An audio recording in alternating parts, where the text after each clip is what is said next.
Hola, Chase Hawk. ¿Qué les parece aquí? Más cerca.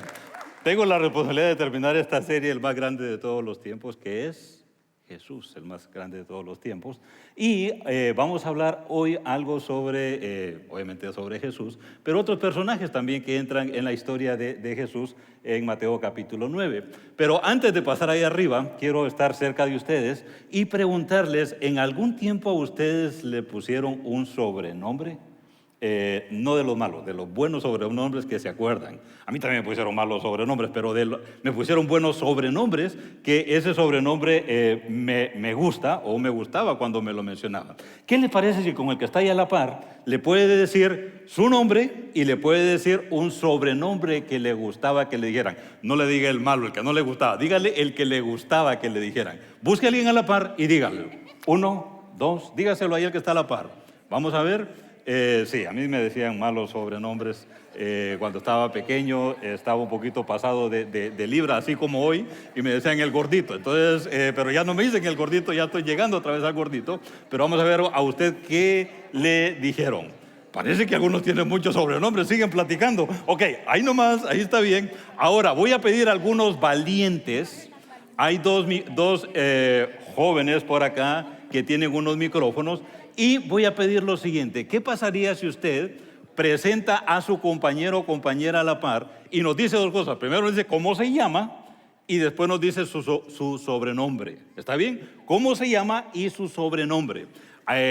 Todos poniendo atención, porque sin duda les pasa como usted. Ya cuando la iglesia está creciendo y hay muchas caras nuevas, no sabemos cómo está entonces o cómo se llaman todos los que están aquí. Así que si quieren aprender nombres, este es el momento. Muy bien, ¿cómo se llama? Van a presentar el que está a la par, cómo se llama y el sobrenombre que le decía. ¿Quién dice yo y levanta la mano? Ahí están los micrófonos. Necesito el micrófono para que puedan escuchar también los que nos escuchan en línea. Muy bien, ¿quién dice? Aquí tenemos a alguien. El nombre de la persona y también entonces su sobrenombre. Fácil. Bueno, Gisela es el nombre de ella y su sobrenombre es Chela. Chela, muy bien, ahí está. El nombre de ella es Mirta y su sobrenombre es La Gata. Muy bien, muy bien. Muy bien, bueno. ¿Alguien más? Aquí adelante. Aquí adelante. Vamos a hacer la dinámica un par de veces aquí. Hola, mi amiga se llama Úrsula y le dicen Uchu. Muy bien. ¿Y al revés? Y ella se llama Mónica y la llamaban la conejita buena. La conejita buena, muy bien.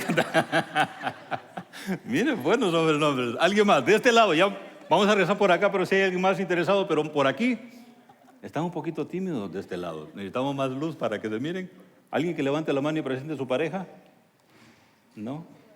Regresamos del otro lado. Sí. Ya, muy bien. Hay dos aquí.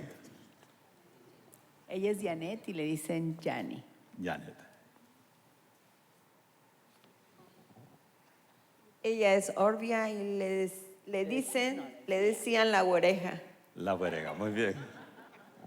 Susi, ¿quieres presentar? ¿Levantaste tu mano o no? No. ¿Viste a alguien por aquí? ¿Quién? O alguien de en medio, muy bien. Muy bien, aquí están los jóvenes, muy bien, a los jóvenes. A la directora, ¿quién es la directora? Muy bien, Lili, te toca. Traigan el micrófono para acá, dice que bautizaron a la directora aquí. Aquí está más cerca de mí. Ok, ella se llama Yamilet y su sobrenombre es Yami, pero también es Cookie Monster. Ok.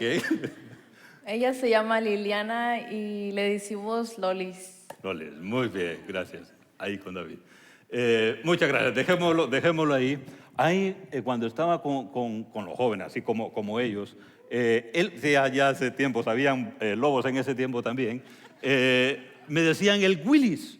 Y mi nombre es Williams, aunque en Honduras me dicen William con N, pero me gustaba ese nombre porque, quieras o no, cuando estamos entre los jóvenes, te hace parte del grupo de los jóvenes y ya cuando te dicen tu sobrenombre, te sientes como que eres parte de ese grupo. Así que qué bien por los sobrenombres que tenemos.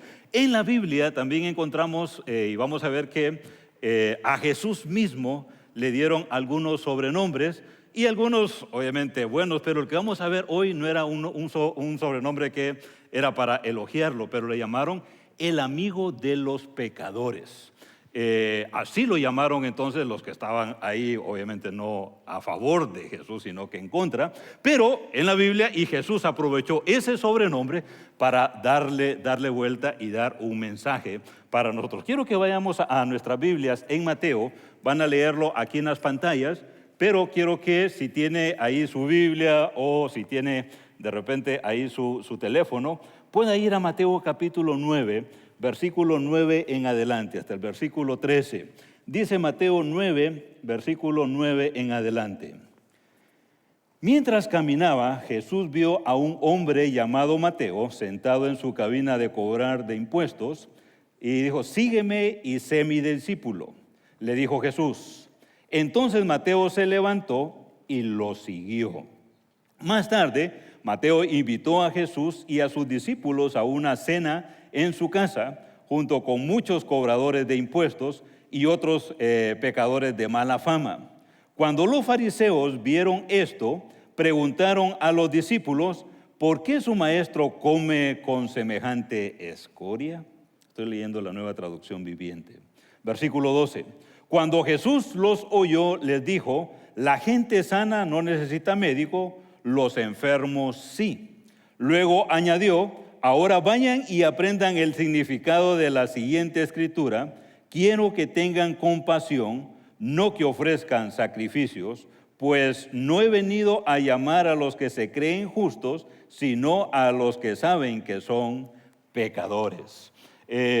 Esta tarde vamos a ver algunos personajes que aparecen en este relato y obviamente el primer personaje que ya apareció es Jesús. En los diferentes personajes que vamos a hablar en esta tarde, mire a ver cuál de estos personajes usted dice, oh, me identifico más con este personaje. Ahora, vamos entonces a hablar obviamente de Jesús y si se puede identificar con Jesús.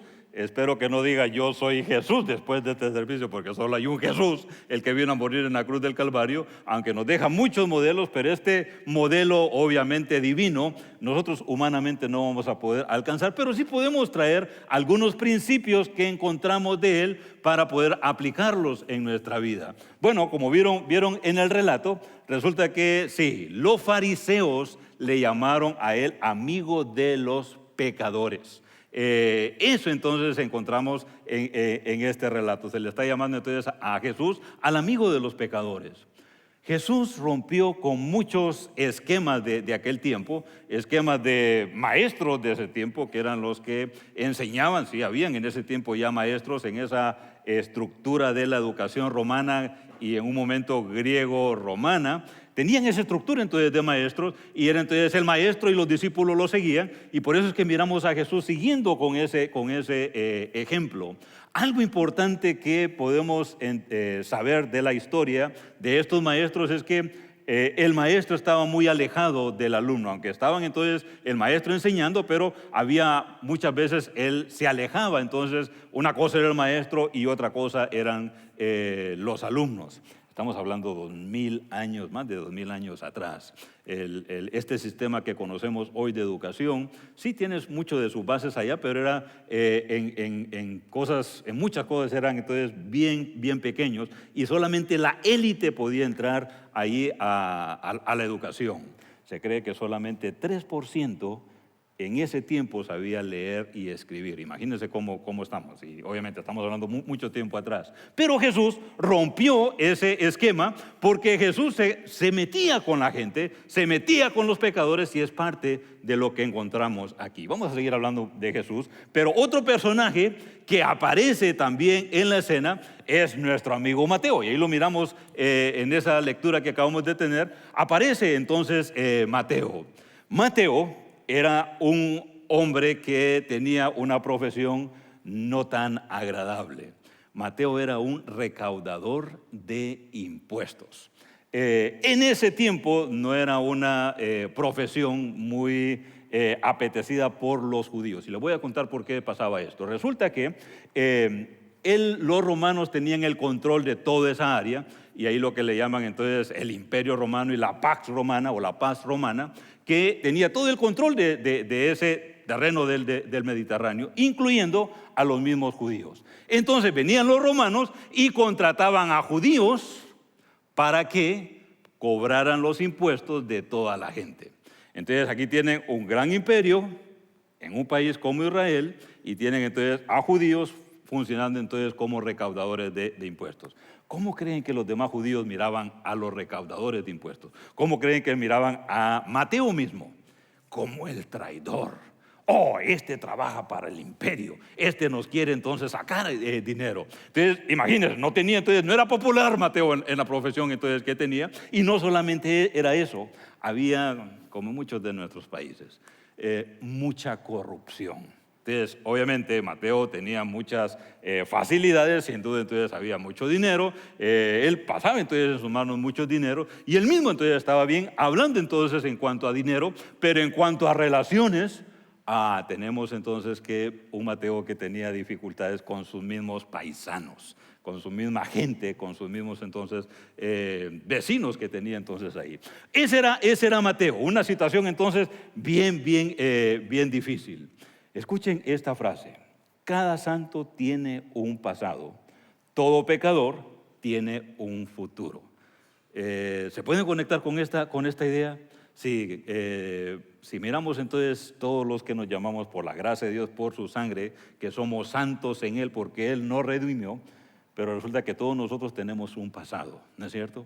Y a veces ese pasado puede ser como Mateo, un pasado bien oscuro, un pasado bien lleno de pecados. Si vamos a usar esa palabra que ahora algunos están diciendo, creo que la generación nuestra no entiende mucho de pecado, es más, se pone un poquito incómodo cuando usa la palabra pecado, pero si le menciona la palabra tóxico, eso sí lo entienden. Entonces es una persona tóxica, entonces en nuestro tiempo, entonces estamos hablando entonces de que Mateo tenía un pasado bien tóxico.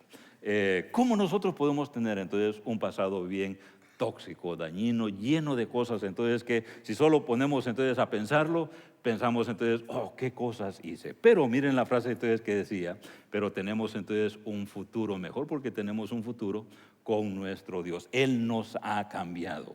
Ese es entonces nuestra situación. Y Mateo en ese momento dice que Dios entonces le dijo, sígueme, y Mateo le siguió.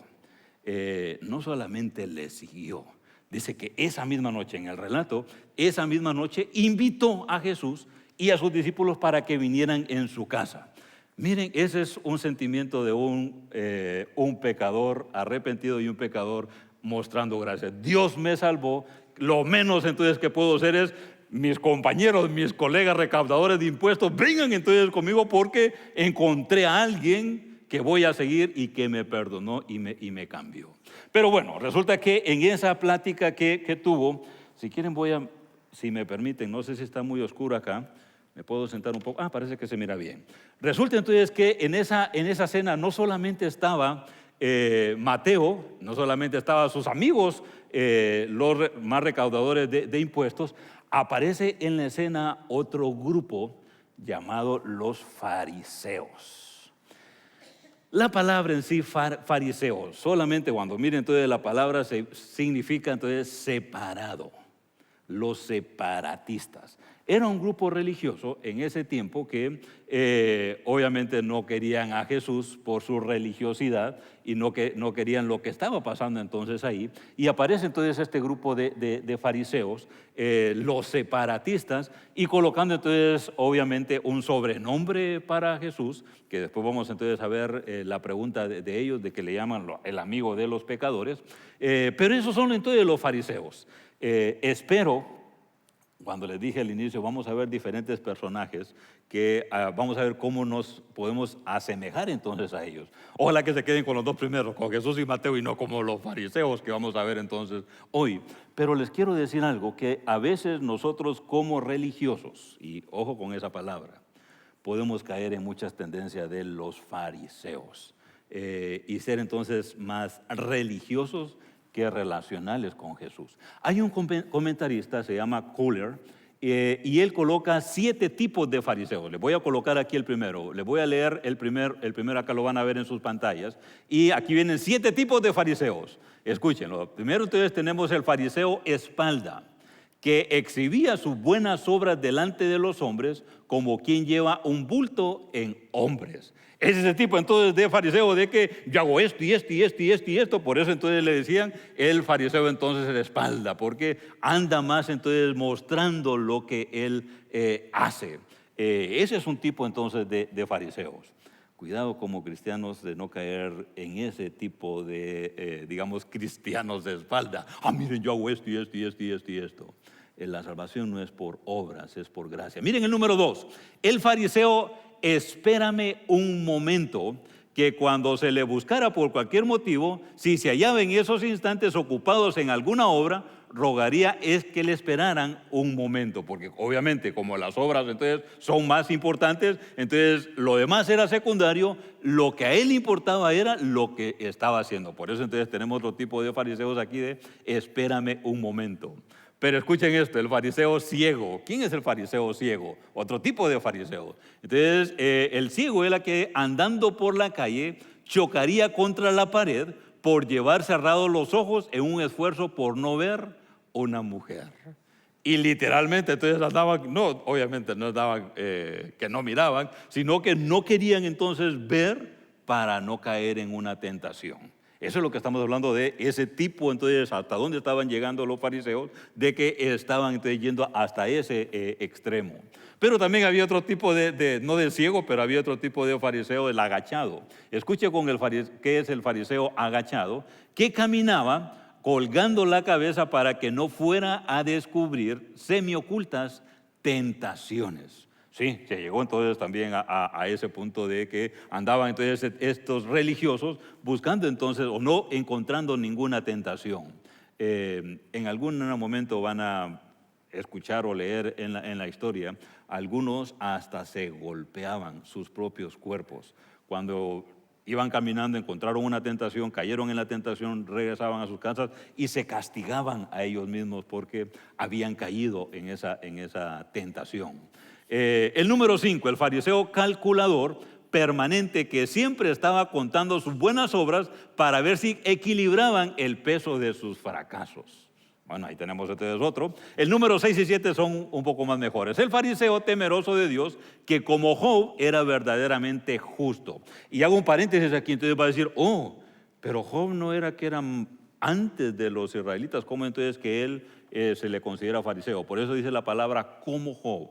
O sea, habían entre los fariseos algunos que sí, eran buenos o estaban bien delante de Dios en el sentido entonces de que eran temerosos de Él. Y mire el último, el fariseo amigo de Dios como Abraham. Con eso vamos a colocar el equilibrio. Si en su momento entonces eran gente piadosa que quería entonces hacer las cosas bien con Dios, pero lamentablemente con el tiempo se desviaron y se volvieron más religiosos que piadosos y conectados entonces con Dios. Ahí viene la idea de eso de separados de Él. Por eso en Mateo 9:11 viene aquí entonces la pregunta que le hicieron a Jesús. ¿Por qué tu maestro come con recaudadores de impuestos y pecadores? Esta era la acusación. Esta era entonces la palabra o el sobrenombre que le estaban entonces dando a Jesús. Y ellos no podían entender. ¿Cómo es eso de que, como eran separatistas, cómo es eso de que alguien santo puede estar con un pecador? Esa era su idea. Entonces no concebían que el gran maestro Jesús que andaba aquí podía sentarse con Mateo y todos los pecadores. Mira hasta dónde los llevó su religiosidad y ser entonces separados entonces de la misma gente. Jesús mismo le contesta y dice 3 cosas importantes pensando en los fariseos mismos. Mateo 9:12. La gente sana no necesita médico, los enfermos sí. Entonces, esa fue la respuesta de Jesús. Y les dice a esos fariseos que estaban en esa mesa ahí con Mateo y los recaudadores de impuestos y sus amigos, entonces, ¿pueden entender ustedes? No sé si tenemos algún médico por acá. Creo que sí hay un médico por aquí. Pero imagínense ese doctor, ese médico, que dice, ¿saben qué? Yo no me voy a juntar con los enfermos. Hasta ahí termina su trabajo, porque un médico tiene que estar con los enfermos para ayudarle a los enfermos, para darle medicina y curar entonces lo que tengan. Eso es entonces ilógico. Y lo mismo entonces está diciéndole acá, Jesús es el médico por excelencia, que no solamente puede curar o puede curar nuestro cuerpo físico, sino que algo también más importante, integral nuestra vida, nuestro corazón, nuestra alma, y nos da entonces una sanidad por la eternidad. Ese es el médico por excelencia, claro que sí, amén por eso. Él entonces nos da Él es el médico por excelencia. Entonces para los fariseos dicen, pues entonces ustedes están entonces locos. El médico necesita estar entonces con los enfermos. Dios mismo necesita estar entonces entre los tóxicos, entre los pecadores, entre la gente, porque vino para entonces mostrar ese camino de salvación para nosotros. Solo que tenemos que hacer una distinción en cuanto a eso. A veces la pregunta o el apodo para Jesús es, y Él va a hacer lo mismo que hacen los pecadores. Y hay una diferencia entre aceptación, que no es lo mismo como acuerdo. Aceptación no es lo mismo que un acuerdo. Jesús entonces, Dios mismo nos acepta tal como somos, pero no significa que está de acuerdo con todo lo que hicimos o todo lo que éramos o de repente todo lo que estamos haciendo. Él nos acepta y se acerca entonces a nosotros tal entonces como somos. Y sí, en ese momento estamos hablando del gran imperio romano, había entonces muchos desenfrenos. Jesús iba ahí, pero no se iba a desenfrenar como ellos estaban, sino que se acercó a ellos, los aceptó como estaban y les mostró entonces algo diferente, los principios del reino, y se acerca a ellos. Mateo 11:19 sigue diciendo, el Hijo del Hombre por su parte festeja y bebe, y ustedes dicen es un glotón y un borracho y es amigo de cobradores de impuestos y de otros pecadores. Esa es la acusación entonces que ellos le estaban diciendo a Jesús. Pero hay otra cosa que les dice Jesús en respuesta de que es amigo de los pecadores. El 9:13 dice lo siguiente, luego añadió, ahora vayan y aprendan el significado de la siguiente escritura. Quiero que tengan compasión, no que ofrezcan sacrificio. Entonces, Él vino así como un médico para los enfermos. Entonces, ahora aquí viene y les dice, no es tanto entonces de sacrificio. ¿Se acuerdan del tipo de fariseos? ¿De cuántas obras hacen? Jesús dice, no es por obras. Es por gracia, es por misericordia, es por compasión. Eso entonces es lo que miramos acá con Jesús. Quiero que miren la siguiente fotografía. Espero que la puedan percibir bien ahí en la pantalla. Eso fue en noviembre del año pasado. Bonita la fotografía, pero hay más en esa fotografía que quiero compartir. En esa fotografía estamos en un restaurante en Barcelona. Lo más interesante es que solo hay 1, 2, 3 españoles ahí. Ya se lo voy a describir. De todo ese grupo solo hay 3 que son de España, todos cristianos, pastores, misioneros, maestros de la Biblia, trabajando con jóvenes, una de ellas, ya vamos a llegar a ella. Unos 20 años atrás se manejaba esta idea en los círculos cristianos. España es la tumba de los misioneros. Eso es lo que escuchamos 20 años atrás y un poquito más también. No ha cambiado mucho, todavía siguen diciendo que es el 1% de toda España que son entonces cristianos evangélicos. Pero las cosas están cambiando en los últimos años y aquí van a ver ese ejemplo. Sería a su derecha, tienen la primera pareja, Álvaro y su esposa. Él es español, pero su esposa es de República Dominicana. Solo tienen 1 o 2 años de haber regresado como misioneros, de haber estado en República Dominicana. Ahí tenemos entonces el primer, lo diferente entonces ahí, que ellos siendo entonces de España fueron entonces a República Dominicana como misioneros. Después de Álvaro está el gordito que les dije. Ahí estoy yo, apenas, no sé si lo puedes describir. Entonces, ahí estoy en medio de la mesa, pero después viene un mexicano, Arturo. Entonces, Arturo es el decano del seminario, que ellos fueron los que me invitaron. Estuve entonces ahí con ellos. Y más atrás está Carlos, apenas sacando entonces la cabecita. Él es Carlos Moya, egresado nuestro acá del seminario, y ahora es el director de admisiones de ahí del seminario. Español también. Al otro lado está Samuel, buen hermano, pastor y estudiante también en el seminario, pero está entonces ahí sirviendo en España. Hace como 2 semanas estuve predicando en la iglesia del bonito el grupo y la experiencia con ellos. Ahí tienen los 3 españoles, Álvaro, Carlos y Samuel. La pareja que sigue, Maicon, qué interesante, está trabajando él con jóvenes, se conocen el ministerio Palabra de Vida, es una pareja los dos de Brasil. Y por cierto, de Brasil se fueron para Portugal, obviamente pues hablando portugués, pero ahora tienen como 6 años sirviendo en España.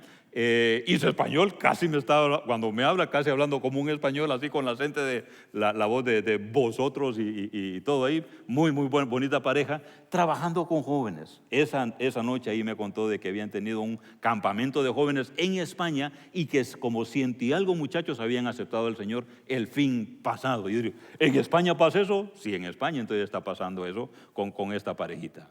Pero me quiero detener ahí con Chuan Lu. Mejor conocida, dice ella, para que no les cueste el nombre, ella es Ana. Ana, otro testimonio precioso, también está estudiando aquí en el Seminario de Dallas en la versión en línea. Pero hay algo especial aquí con ella. Cuando hace unos 3 años me mandó el primer correo electrónico, que miré las palabras en chino, y también entonces Chuan Lu le dije, mi primera reacción fue, mira, Chuan, tenemos aquí en el Seminario de Dallas un programa también que es en mandarín. ¿Qué te parece si le paso al director del programa mandarín para que tú estudies entonces con él porque te vas a ir mejor con el mandarín? Rápido ella me contestó y me dijo, no. Mi ministerio es en español. Yo vivo aquí en Barcelona y con mi esposo pastoreamos jóvenes aquí en Barcelona y entonces yo necesito el español y mi ministerio todo es en español, por eso quiero aprender para poder entonces hacer ministerio en español aquí en Barcelona. Qué especial, así como, oh, wow, ese es tremendo el testimonio. Hace 2 semanas estuve, obviamente, en este mismo seminario, estaban algunos de esos estudiantes y ella misma, y pude conocer un poquito más del ministerio que ellos tienen. Me da pena decirlo, pero la iglesia china es más grande que la iglesia es de españoles en España. Ella me contó lo siguiente. En su iglesia, en Barcelona, es primera generación de chinos. Ella, entonces, está trabajando como hacemos nosotros aquí en Estados Unidos. Ella está trabajando con su esposo, con la segunda generación que hablan español. Pero la primera generación de chinos habla puro mandarín. Algunas palabras en español, pero la mayoría entonces lo hablan, entonces, obviamente la segunda generación en español y ellos entonces en chino. Y le pregunto a Ana, y por cierto, ¿cuántos miembros tiene en tu iglesia? Y ella me dijo esto, somos como 400. Yo, como 400 en España. He estado predicando por algunos últimos años, he estado predicando en iglesias de españolas en España, y la más grande fue la de Samuel, que estuve hace poquito, en los 2 servicios que tenían como unos 200, 250. Pero ella me dice que tienen 400. Y me dice, como los hispanos, cuando hay comida llegan hasta 600, dice. Entonces, entiendo eso. Entonces, lo mismo pasa con la cultura de ella. Y dice, y no solamente eso, mi iglesia es la primera fundada aquí en Barcelona. De los primeros entonces que migramos entonces acá. Entonces ya tiene muchos años y mi iglesia, como Barcelona es grande, ha plantado otras iglesias alrededor y en esas iglesias entonces también a veces vamos y participamos. Y le digo, ¿y cuánto es más o menos el grupo de personas que están ahí? Igual, 300, 400 en cada una. Y yo digo, wow, le digo, Ana, la verdad que la iglesia china está más fuerte que la iglesia entonces de españoles aquí en España. Precioso el testimonio, pero hay una cosa más que me impactó. Hay un lugar en España que se llama entonces la Sagrada Familia. Los que han ido a España conocen, es el lugar turístico para ir. Entonces fuimos 12 de nosotros, fuimos a los maestros, íbamos a los estudiantes, también llegaron unos estudiantes internacionales, y fuimos. Y yo no me fijé, lamentablemente yo no me fijé cuando pasó. Es un lugar, pasa mucha gente, pero dije, esto ejemplifica lo que pasamos también muchos de nosotros mismos como hispanos en Estados Unidos. Estábamos en la fila y yo me lo perdí. Lo vi de reojo, pero después hasta que ella me contó, lo entendí. Pasamos entonces todos, pero el que estaba el oficial español ahí le dijo a ella, usted espere, deje que pase todos los demás y usted entonces espere. Y le dijimos, somos 12. Y empezó entonces a contarlos y obviamente era 11 y ella era la número 12. Y después entonces pasó. Cuando estuvimos comiendo después del tour, entonces ella nos llevó a un lugar chino para ir a comer. Y cuando estábamos sentados, entonces le entrevistamos ahí entonces y le dijimos, cuéntanos cuál es tu impacto de estar aquí en China. Y ella contó el testimonio que había estado pasando, que pasó hace unos minutitos. No sé si se fijaron, pero hay mucha discriminación para nosotros los chinos acá en España. Y cuando estaba en la lista, en la fila, el oficial me paró y eso, para nosotros eso ya es común. A mí no me dolió porque ya lo he visto muchas veces, pero nuestra comunidad china lo siente acá. Mucha discriminación para nosotros. Eso me hizo pensar en el tema que estamos entonces hablando hoy. Jesús no hace acepción de personas.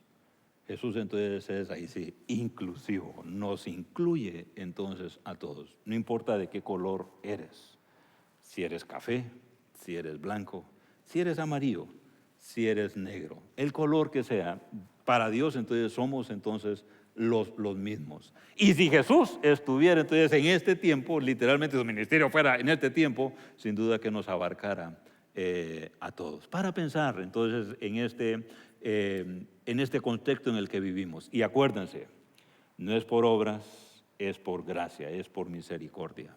Que nosotros también podamos mostrar gracia a las demás razas. No solamente a la nuestra, sino que a las demás entonces razas. Si entendemos bien la religión y mal el amor, tenemos una religión perversa. Cuidadito con eso. Sigue diciendo Mateo, ahora versículo 13, pues no he venido a llamar a los que se creen justos, sino a los que saben que son pecadores. Ese es el punto número 3 respondiéndole a los fariseos de Jesús. Vine por los pecadores, no por aquellos que se creen entonces justos. Escuchen este comentario de Stott, otro gran teólogo, comentarista y ahora con el Señor. El error que cometieron los fariseos fue peor que estar equivocados sobre el significado de la santidad. En realidad fue un error sobre el mismo ser de Dios. Ellos malinterpretaron la naturaleza de Dios, pensaron que evitaba a los pecadores, mientras que Dios no evita a los pecadores.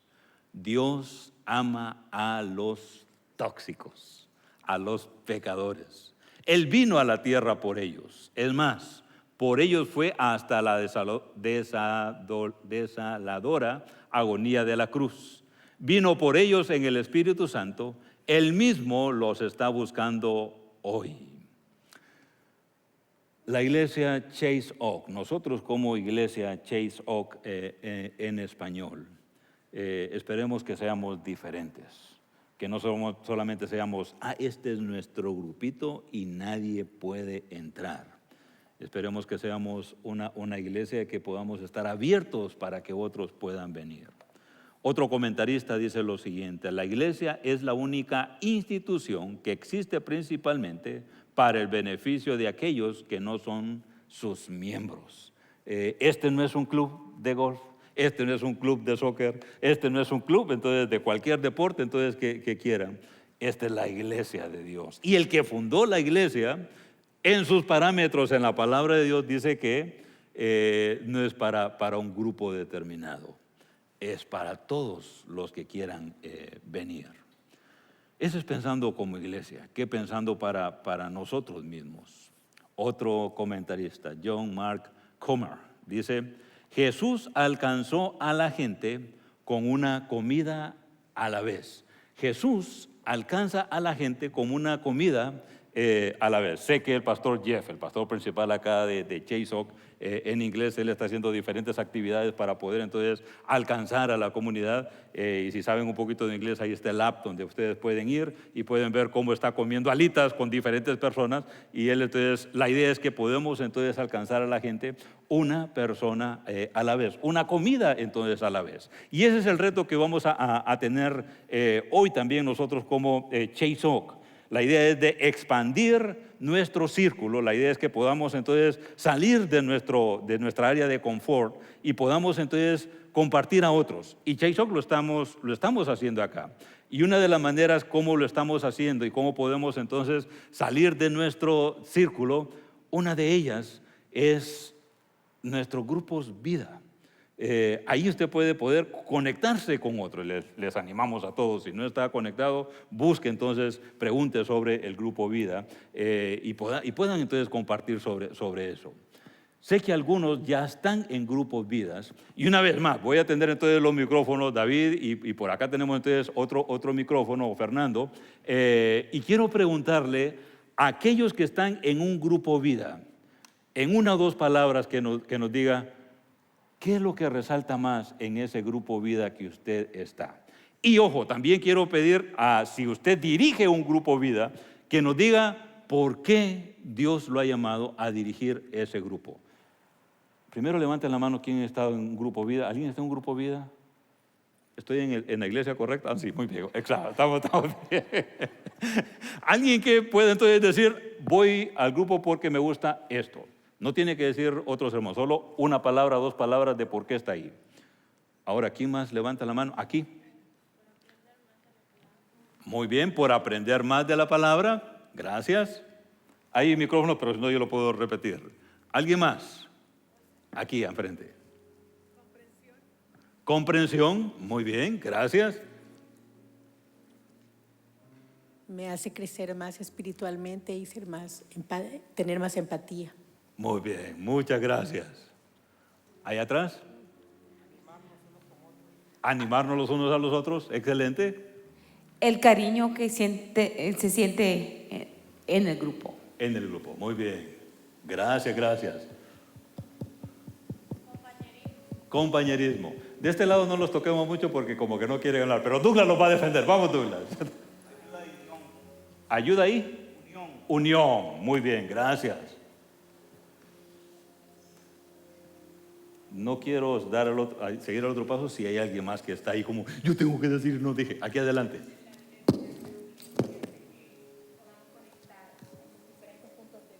Gracias, la diversidad. ¿Sabe que eso es algo muy diferente que tenemos aquí en la iglesia en Estados Unidos?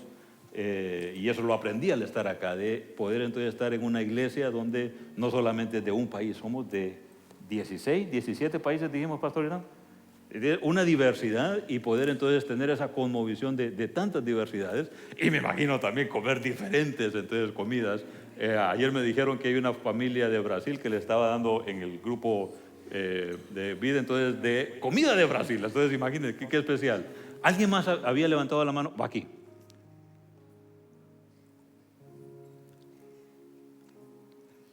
Compartir con personas de un mismo sentir. Muy bien, muchas gracias. Aquí, a la par. Nosotros dirigimos un grupo de vida y pienso que el Señor nos ha llamado a invertir en la vida de otras personas. Amén. Gracias por decir eso. Muchas gracias. Hasta allá atrás. Muy bien, llevemos el micrófono para allá atrás. Yo estaba teniendo un problema matrimonial muy fuerte y yo creo que ir a mi grupo nos ha ayudado mucho como matrimonio. Nos ha hecho que seamos más fuertes y ver diferentes parejas como que hemos aprendido de ellos también. Oh, muchas gracias. Gracias por compartirlo. Un aplauso, claro que sí. Gracias. Que la gloria sea para el Señor. Anímese a ser parte y a expandir su círculo de esta manera y de otras maneras. Ya hemos dicho que más adelante a las 3 va a haber esta oportunidad para aquellos que quieren hacer algo diferente, gente que está privada de su libertad, venga y conozca de cómo puede escribir una cartita y mandarle entonces a estas personas. Otro reto para esta semana, ¿qué les parece si pueden expandir también su círculo y de repente invitar a un amigo? ¿Sabes qué? Vamos a comer, ¿sabes qué? Vamos a un restaurante, o ven a mi casa, o ahí en el descanso, platiquen entonces ahí. Y no es tanto para esconder nuestra fe. A veces necesita la gente escuchar quiénes somos y decirle, oh, ¿sabes qué? El domingo, un tal gordito por ahí, entonces estaba hablando de esto, puede contar entonces lo que Jesús pasó o lo de Mateo, y ser entonces ahí una entrada para que puedan escuchar a nosotros de lo que estamos entonces pasando o de repente aprendiendo. Un buen reto para esta semana. Termino orando. Mi Dios, gracias te damos por este tiempo y sé que tú nos has mostrado muchos ejemplos de cómo tú viniste por nosotros pecadores que te hemos fallado, que hemos hecho cosas que no te agradan, pero tú así nos has aceptado y por eso te agradecemos por tu gran amor, tu gran misericordia para con nosotros.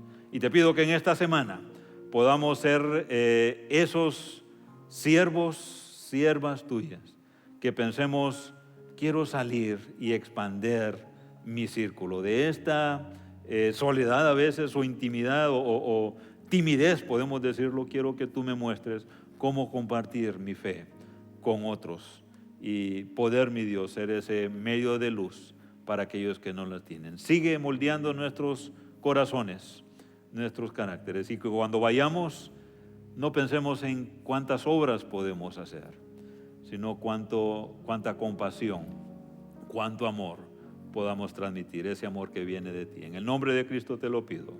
Amén.